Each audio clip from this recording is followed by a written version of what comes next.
आ जाओ भाई लोग। Pakistan versus West Indies day 2 day end report.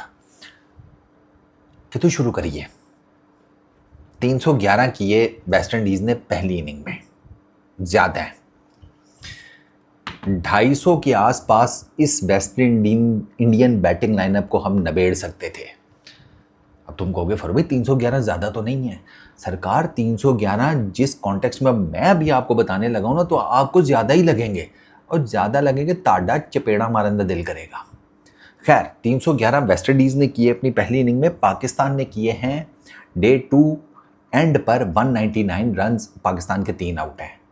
और पाकिस्तान का ना बंदा इन्हों की कसम खुदा दी बंदा इन्हों नाल की करे यार। वो गालां कढ़ लो, इन्हों को बेइज्जत कर लो, जलील कर लो। ये पता नहीं किहड़े जानवर की खाल लवा कर आए हुए ने, इन्हों नहीं फर्क पैंदा। आखिरी 1 घंटे में 2 विकेटें दे दी। आखिरी 1 घंटे में, जो सबसे क्रूशल मोमेंट होता है टेस्ट मैच में, ये जो आखिरी 1 घंटा होता है ना, बड़ा क्रूशल होता है, बहुत क्रूशल। इसमें विकेट गिरने का बड़ा चांस होता है। इसमें बॉलर्स थके हुए होते हैं, देयर इज़ नो डाउट। लेकिन इस 1 घंटे में कोई बॉलर किसी तरीके से जान मार जाए ना, तो he has that every possibility to take wicket. हमारे वो इमामुल हक साहब बड़ा अच्छा खेल रहे थे। मुझे लगा कि यार शायद किसी ने मेरी वीडियो उनको दिखा दिया कि यार ये रोज़ तेरे लत्थे लेता है, रोज़ तेरे सिर पे चढ़ता है, कुछ कर ले पाई तू। उन्होंने 50 मार दी आज। इधर मुझे व्हाट्सएप पे मैसेजेस आ रहे हैं, इमामुल हक ने 50 कर दी, कैसा लग रहा है। मैं कहा दिल गार्डन हो गया भाई, 50 कर ली है तो। मैं कहा उसके बाद आउट देखा जिस तरीके से हुए हैं, फिर मैसेज नहीं आता कोई। 50 करके ये आउट होने वाला तरीका था। इमाम की बहुत इंपॉर्टेंट विकेट थी। अगर आप कॉन्टेक्स्ट पूरे डे का अगर कॉन्टेक्स्ट निकाले और जिस तरीके से पाकिस्तान ने बैटिंग की है, आप वो देखें ना, तो आपको पता लगेगा कि वो कितनी इंपॉर्टेंट विकेट थी यार। 150 प्लस की पार्टनरशिप चल रही थी इमाम की और शान मसूद की, टूट गई यार। सोचिए अगर वही पार्टनरशिप कंटिन्यू रहती, आप आखिरी सेशन में 20-30 रन और कर, मतलब आप 200 के करीब की पार्टनरशिप लगा कर बैठे होते और आपका इस टाइम लाइक 200 के करीब रन होते, ठीक है, और आपका सिर्फ 1 आउट होता, और आप कितनी बड़ी लीड ठोक सकते थे यार। सेटल दोनों बैटर जनाब जा रहे हैं। पहले मेरा ख्याल है बात कर लें वेस्ट इंडीज़ की बॉलिंग के ऊपर, ये तो चलो बातें चलती रहेंगी। वेस्ट इंडीज़ की बैटिंग में आज यार तो आप सबको, ये तो मैं नहीं कह रहा यार, तुम तो देखते ही हो पाकिस्तानी टीम जो है, अली, डेजी, खुरम शहजाद, अब्बास भाई। आपने मेरी वीडियो देखी थी ना कल रात वाली, है ना? मुझे पता है, हाँ मुझे पता है, आप मानो नहीं, मुझे पता है आपने मेरी वीडियो देखी है जिसमें मैंने आपको बताया था आपको किस किस्म की बॉलिंग करनी चाहिए कोस्टल विकेटों के ऊपर। और कल आपने जिस किस्म की बॉलिंग की, रात को मेरी वीडियो आई और आज आपने एग्जैक्टली उसी वही बॉलिंग की है, उसी तरीके से बॉलिंग की है जिस तरीके से मैंने बताया था। यार आप जाके चेक कर लें, मैं झूठ, मेरी तो वीडियो डली पड़ी भी है चौधरी, आप जाकर देख लो। मैंने इनको क्रीज की यूटिलाइजेशन बताई। आप अली की आज जाकर अली डेजी की बॉलिंग चेक करें, उसने जो क्रीज की यूटिलाइजेशन की है। अब्बास भाई की प्रेसिजन तो वैसे ही सर्जनों वाली है। माहिर सर्जन जो होता है ना, उसका हाथ नहीं कांपता, हाँ उसका हाथ स्टैटिक होता है, यूं, ठीक है ना? हाँ स्टैटिक है, ठीक है। मैं क्या किधर रेशा तो नहीं हो गया, अल्लाह माफ़ी दे। अच्छा, तो अब्बास की तो प्रेसिजन थी। क्रीज की यूटिलाइजेशन जो आज अली डेजी ने किया, चक्कर में 4 विकेटें अली भाई ने निकाल ली। खुरम शहजाद वाज देयर, वही पक्का चौथी 5वीं स्टंप का चैनल लगे हैं, निकाल रहे हैं विकेटें। कैवम हॉज आज आते साथ ही गया सर, आते साथ ही खुरम शहजाद ने निकाला उसका एज के हो गया, बस कर उनकी सेंचुरी करेगा तू चौधरी, तू तो सिर पे ही चढ़ गया। आते साथ ही कैवम हॉज स्लिप में गया जनाब, ठीक है। खुरम शहजाद की गेंद के ऊपर आगा जी ने कैच पकड़ा। अच्छा, उसके बाद फिर वो ये आया, ग्रीव्स आया। यार ग्रीव्स को अली डेजी ने ना पहले जो बॉलिंग स्टंप्स होती है ना, उसके साथ साथ से गेंदें कराई हैं, ठीक है। एक फिर उसके बाद अली डेजी गया वाइडर द क्रीज, अंदर का एंगल दे के ना गेंद को गुड लेंथ पे थोड़ा सा आगे रख कर ना बाहर निकाला है। मतलब आप सोचिए, गेंद हवा में आपके अंदर आ रहा है और पढ़ कर आपके बाहर निकल गया एज। वही मैं आपको बता रहा हूँ, क्रीज की यूटिलाइजेशन अली डेजी ने अखीर किया। क्रीज की यूटिलाइजेशन जैसे करने का हक होता है ना, बॉलिंग क्रीज की यूटिलाइजेशन भाई साहब आज अली डेजी ने करके दिखाई। अच्छा, ग्रीव्स को भी पकड़ लिया। रॉस्टन चेज को अब्बास भाई लगे हुए हैं, चौथी पांचवी स्टंप पे लगे हुए हैं, खेला टक एज बार। इन्होंने कल ना बहुत शॉर्ट बॉलिंग की है, आज इन्होंने थोड़ी सी आगे रखकर गेंद की है, और प्लस कल ये थोड़ा सा ना बाहर भी उनको खिला रहे थे आउटसाइड दी ऑफ स्टंप, ये वो, तभी इनको चौके शौके भी लगे। आज इन्होंने कहा है आओ ना ज़रा वो कॉरिडोर ऑफ अनसर्टेनिटी उस पर आओ, चौथी पांचवी स्टंप खेलना, खेलो यार, हम कौन सा मना कर रहे हैं, हम भी तो तुम्हें इसी चक्कर में बॉलिंग करा रहे हैं कि खेलो। वो खेले और उनके एजेस निकले। रॉस्टन चेज को इसी तरीके से पकड़ा, उसके बाद फिर किमार रूच उसका एज निकलवाया, अच्छा उसका गेंद पड़ के उठा खुर्रम शहजाद का, वो एक्स्ट्रा बाउंस हुआ था। अच्छा एक गेंद अली डेजी का था शायद, या ओशे होप कोई था if I am not wrong उस्ताद, वो पढ़ के ना पिच से इतना क्यों उठा होगा। और मैंने कहा या अल्लाह खैर करी, इस पिच के ऊपर चौथी इनिंग तो हमें खेलनी है। तभी मैं कह रहा हूँ कि ये चौथी इनिंग तक नौबत ना आए, आप लीड ही इतनी ठोक दो, वरना चौथी इनिंग में यार मुश्किल हो जाएगी। क्योंकि एक ये जिस तरह एक जो किमार रूज को गेंद पड़ा जो पढ़ के उठा है, और एक वो जो अली डेजी का गेंद था जो बिल्कुल ही नहीं उठा था पढ़ के, तो वो थोड़ी सी ना टेंशन है मुझे। लेकिन फिर बात वो ये कोस्टल विकेट है, लो है, लो रहेगी, और स्लो एंड लो, 2 LOW हैं, लो, बस लेते ही रहो, देने वाला चक्कर कोई नहीं। खैर अच्छा, फिर उसके बाद शिमार जोसेफ यार उसने 23 रन बनाए हैं, मैं कहा अल्लाह खैर ही करे, 1 छक्का 4 चौके। मैं कहा यार अब तू कहाँ से आउट ऑफ सिलेबस आ गया भाई। वो डर ही मुझे ना, मेरी टीम पूरी बैटिंग लाइनअप को आउट कर ले, मुझे फिर भी डर लगा रहता है, क्योंकि हमारा तो रिकॉर्ड है, हमने टेल से बड़े बड़े रन खाए में। पीछे आप जाकर देख लें, दुनिया भर की टेल ने हमारे ऊपर ही बल्ले सीधे किए हैं भाई। तो मुझे आज ये जिस तरीके से इसने मारना शुरू किया था ना आमिर जमाल को और आगे पीछे, मैं कहा या अल्लाह खैर। तो खैर उसको आउट कर दिया। फिर शे होप 92 किया। शे होप साहब का आज आते साथ ही, मैं आपको बता रहा हूँ मॉर्निंग सेशन में डे बिफोर, मतलब वो सॉरी लंच से पहले हमने 4 विकेटें गिराई हैं। लंच से पहले हम 5 विकेटें गिरा सकते थे, जिनमें एक शे होप की भी थी। अली मैं बताऊं आप, लंच से पहले जो अली डेजी ने बॉलिंग किया ना, ऑफ यार वो लड़का फाइफर डिजर्व कर रहा था आज, जितनी कमाल बॉलिंग की है अली डेजी ने आज। निकाला वही जिसे कहते हैं बाहर को गेंद, शे होप खेला, स्टंप से बाहर निकाला था, उसको खेलना पड़ा, मजबूरी, एज लगा, अजान ने क्या ड्रॉप कर दिया। 49 पे था शे होप। अब मैं आपको कह रहा हूँ ना, हूँ सुनाओ, अब पता लगा मैं क्यों कह रहा हूँ कि भाई आप इनको 250 के आसपास आउट कर सकते थे। 49 पे था वो, 92 किया है, और पार्टनरशिप्स जो लगाई हैं वो अलग से।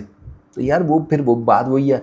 अब मैं आपको एक प्रेसिजन या कैलकुलेशन की मिस्टेक बताता हूँ। आपको पता है भाई कोस्टल विकेट के ऊपर खेल रहे हैं जहाँ पर लो बाउंस है, ठीक है। अब मुझे कोई ये बताए, ये अजान फर्स्ट स्लिप में इतना पीछे क्यों खड़ा था। अगर आप वो देखें ना, वो जो कैच ड्रॉप हुआ है उसमें आप देखें रिजवान कहाँ पे खड़ा है, और चेक करें अजान कहाँ पे खड़ा है।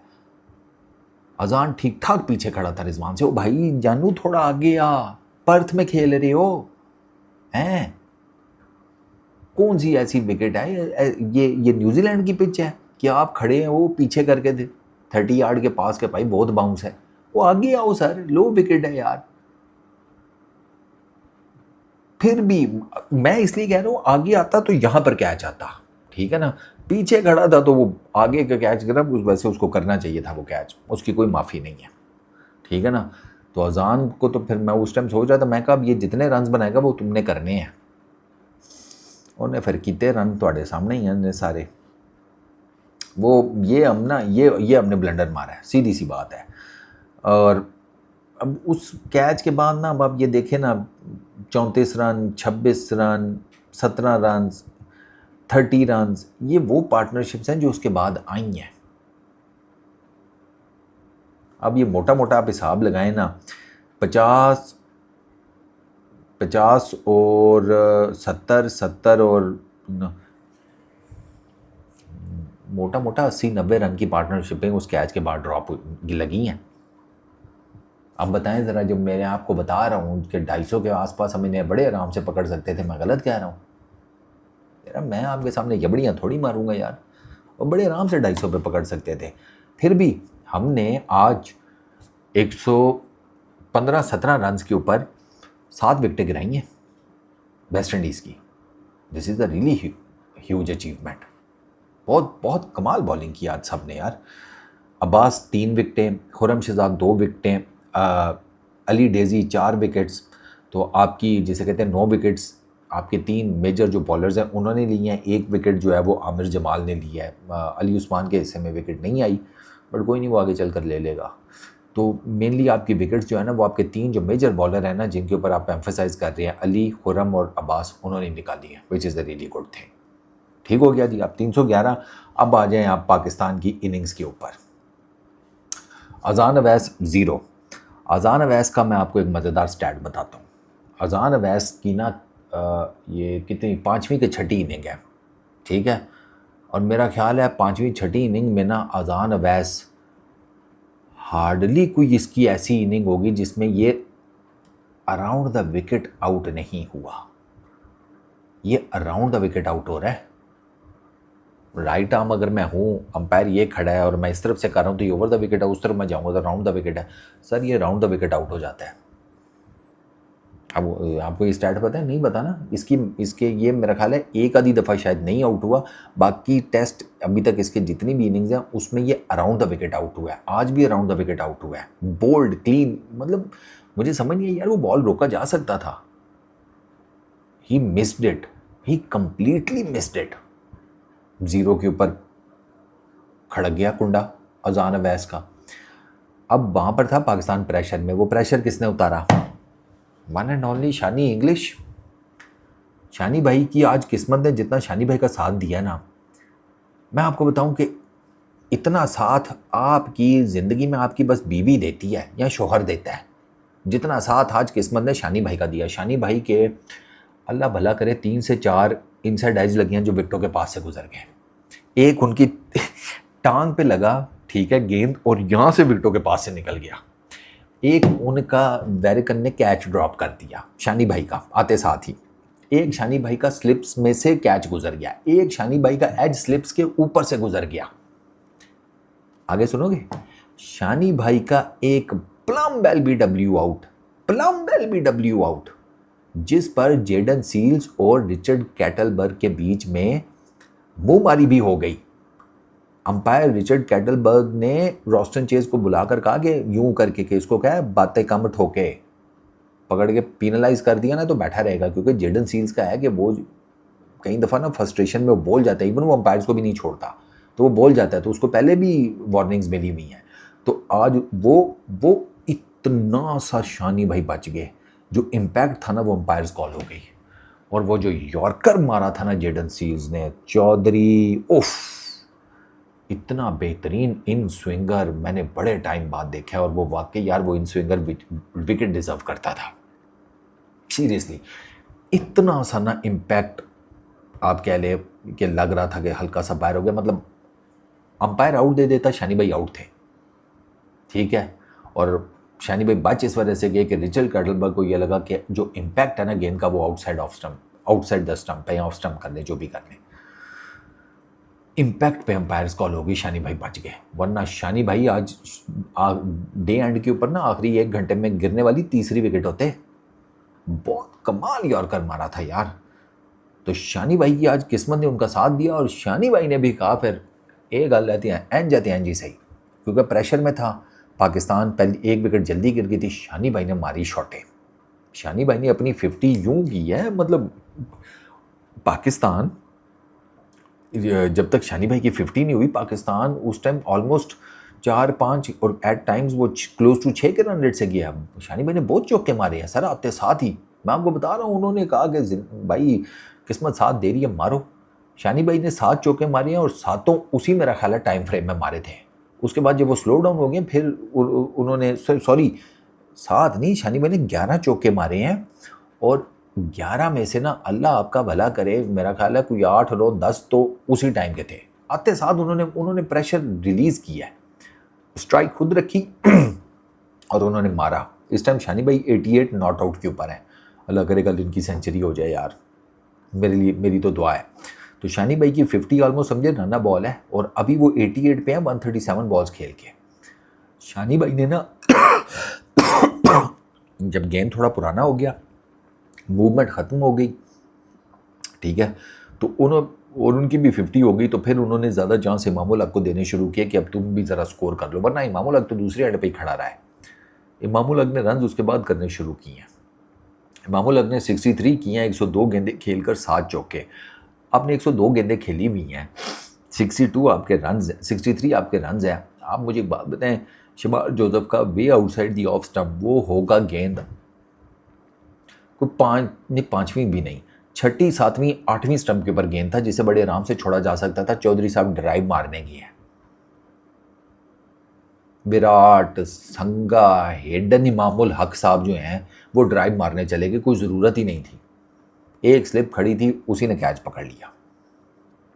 Poor shot, 60 as per Imran Khan, वही फोका क्लब मेंटेलिटी।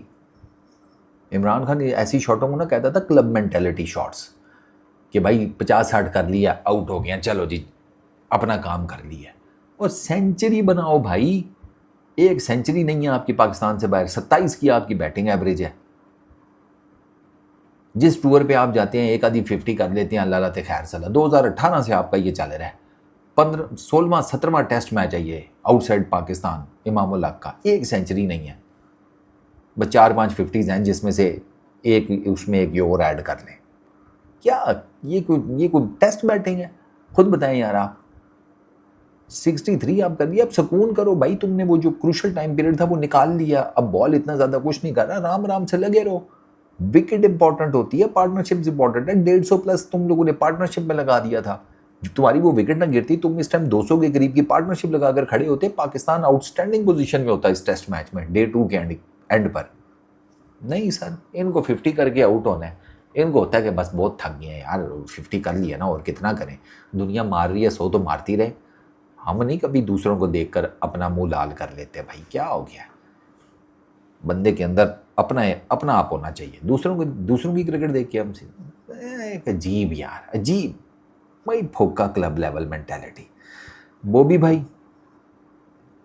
भाई ने 3 चौके मारे, बड़े कमाल के। जेडन सील्स को 2 ऑफ साइड के ऊपर, फिर कट ड्राइव्स। बॉबी भाई लगा मुझे आज यार है, लेकिन फिर मैं एक बात भूल गया कि बॉबी भाई की वेस्ट इंडीज़ के अगेंस्ट टेस्ट क्रिकेट में बैटिंग एवरेज ही 30 की है और वेस्ट इंडीज़ में 35 की है। 23 करके बॉबी भाई आउट हो गए। और बॉबी भाई को ना एक बात बताऊं, आउट तो वो बहुत ही फोके तरीके से हुए हैं, आउटसाइड एज लगा उनका, लेकिन बॉबी भाई को ना असल में तरा दिया था जेडन सील्स ने आखिरी जो एंडिंग मोमेंट्स थे ना डे एंड के ऊपर, कमाल बॉलिंग की है। एक तो उसका गेंद स्विंग बड़ा हो रहा था, और इसी टाइम फ्रेम में तो वो शानी भाई को यॉर्कर बड़ा था जिस पे वो बच गए। अच्छा, इसमें ना वो यॉर्कर एक मारा इन स्विंगर जेडन सील्स ने बाबर आजम को, ठीक है। फिर उसके बाद उसने बाबर आजम को 2-3 गेंदें बाहर निकाली। आउट होने से ना एक गेंदें पहले बाबर आजम ने जेडन सील्स को आउटसाइड दी ऑफ स्टंप, वो जिसे कहते हैं ना, खेलने की कोशिश की है। वो बॉल बॉबी भाई से सही लगा नहीं, तो बॉबी भाई ने जिस तरीके से अपना बैट पकड़ा था ना, it was pretty much evident कि यार वो फ्रस्ट्रेट हो गया था कि यार ये मैंने क्या गंदा शॉट मारा है। अब बॉबी भाई को उसने ना बेसिकली ना जेन में बॉबी भाई के ये डाला हुआ था कि भाई इन स्विंग यॉर्कर भी आ सकता है, ठीक है, गुड लेंथ से भी इन स्विंग आ सकता है। बॉबी भाई मुझे लग रहा है कि गेंद के ना अंदर आने के वेट में थे, और जेडन सील्स ने उनको चौथी स्टंप से ना आप कह लें गेंद सामने रख के हल्का सा बाहर निकाल दिया। अब खेलना तो मजबूरी थी। बॉबी भाई ने डिफेंस करने की कोशिश की, गेंद आउटसाइड एज लगा और आउट। मैंने कहा चलो बॉबी भाई तुसी भी ना एवरेज दे पक्के हो, 7 रन ही और कर सकते थे। 30 का बता रहा हूँ ना, वेस्ट इंडीज़ के अगेंस्ट 30 की बैटिंग एवरेज है बॉबी भाई की। मैं कहा तुसी 7 रन ही और कर लेते, चलो एवरेज तक तो रहते। बॉबी भाई को उसने तरा के आउट किया यार, सीरियसली। मैं आपको बता रहा हूँ ना, मैंने वो जेडन सील्स के स्पेल देखा है ना, वो जिस तरीके से बॉलिंग कर रहा था ना बाबर आजम को, वो बाबर आजम उसके ना बॉल के अंदर आने के चक्करों में था, क्योंकि जो बॉल पड़ के अंदर आता है वो बाबर आजम की वीकनेस तो है, हम सबको पता है कि बॉबी भाई को आप गेंद अंदर लेकर आए, बॉबी भाई फंसते हैं। वो उसने वेरिकन ने मारा था ना, इस ओवर से मेरा ख्याल है 1-2 ओवर पहले वेरिकन ने बॉबी भाई को मारा था एक आम बॉल, वो बॉबी भाई से नहीं चेक हुआ, हाँ इनसाइड एज लग गया था बॉबी भाई का। तो बॉबी भाई को मसाइल थे सीरियसली। वेरिकन ने की भी 1-2 गेंदों के ऊपर वो नहीं सही खेल सके, कट शॉट्स उनके 1-2 ठीक नहीं लगे थे, और फिर ये सील्स ने तो बॉबी भाई को इन स्विंग का डरावा दिखाकर तो विकेट निकाल ही ली बॉबी भाई की। तो अब सिचुएशन ये है कि अब सलमान अली आगा आए हैं, 9 गेंदें खेली हैं, 0 के ऊपर हैं, शान मसूद जिसे कहते हैं बैटिंग कर रहे हैं, ये पार्टनरशिप इंपॉर्टेंट है। इसके बाद रिजवान भाई ने बैटिंग करनी है, ठीक है, और रिजवान भाई के बाद फिर आपके एक ऑलराउंडर है आमिर जमाल। तो अब आपके पास बैटर बेसिकली इसके बाद, इस पेयर के बाद 2 ही हैं, 2 बैटर हैं आपके पास। तो इस पार्टनरशिप का चलना बहुत ज़रूरी है सीरियसली। मैं आपको बताऊं, हमने ना आज विकेटें सीरियसली हमने खुद विकेट्स दी हैं। इमाम ने तो पक्की ठक्की जिसे कहते हैं ना विकेट गिफ्ट की है, वरना आज हम बहुत बेहतर पोजीशन में होते हैं। आज बॉलर्स ने जिसे कहते हैं कि बहुत आउटस्टैंडिंग बॉलिंग की पाकिस्तान के, बहुत आउटस्टैंडिंग, ठीक है ना। मैं आपको बता रहा हूँ ना 115-17 रन के ऊपर 7 विकेटें गिराई हैं उन्होंने आज, ये बहुत बड़ी हिम्मत है हमारे बॉलर्स की। तो अब मैं एक्सपेक्ट तो यही कर रहा हूँ कि यार हमारे बैट्समैन जो है वो चवले नहीं मारेंगे। शान मसूद ने बहुत आउटस्टैंडिंग बैटिंग की है, ठीक है, एंड आई रियली होप कि वो 100 करे। इनफैक्ट वो 100 नहीं, वो 100-200 करे भाई, वो 200 करे, आगा जी भी 100 करें, आगे आने वाले भी रन्स करें, क्योंकि इस टेस्ट मैच में चौथी इनिंग आपको खेलनी है, और चौथी इनिंग इस पिच के ऊपर वो बहुत मुश्किल होगी। इसलिए दुआ करें कि पाकिस्तान के लिए ना, ये जो पाकिस्तान के अब ये शान मसूद, अपना सलमान अली आगा, रिजवान, आमिर जमाल, ये ठीक ठाक किस्म के रन्स करके लीड लगा जाएं। 100-150 की लीड बड़ी मैटर करेगी पाकिस्तान के लिए, और इससे ज़्यादा तो क्या ही बात है, बट लेट्स सी, अल्लाह करे एक अच्छी खासी लीड ले जाएं। पाकिस्तान लीड ले जाए ना, पाकिस्तान का बहुत स्ट्रॉन्ग चांस बन जाएगा इस टेस्ट मैच को जीतने का। बाकी लेट्स सी। इस वीडियो में इतनी, पीस आउट।